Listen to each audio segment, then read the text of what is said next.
2 महिन्यांपूर्वी Narayan Bapu Nagar gel road येथे अक्षय साहेबराव केदार यांच्यावर जीवघेणा हल्ला करून फरार झालेला आरोपी यश दंडगव्हाळ याला गुन्ह्याविरोधी पथकानं अटक केली आहे। सहाय्यक पोलीस निरीक्षक ज्ञानेश्वर मोहिते यांच्या नेतृत्वाखाली पथकानं ही कारवाई केली। दिनांक 28 जून रोजी रात्री जुन्या भांडणाच्या कारणावरून सुरेश खंडारे, यश गरुड दुर्गेश आणि यश दंडगव्हाळ यांनी केदार यांना लोखंडी रॉड आणि धारदार शस्त्रांनी मारहाण करून जीवे मारण्याचा प्रयत्न केला होता।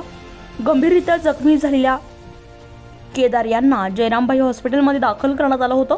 या प्रकरणी उपनगर पोलीस ठाण्यामध्ये गुन्हा दाखल करण्यात आला होता। घटनेनंतर फरार असलेल्या आरोपींचा शोध घेण्यासाठी पोलीस आयुक्त संदीप कर्णिक, पोलीस उपायुक्त गुन्हे शाखेचे प्रशांत बच्चाव, सहाय्यक पोलीस आयुक्त संदीप मिटके यांनी गुंडाविरोधी पथकाला आदेश दिले होते।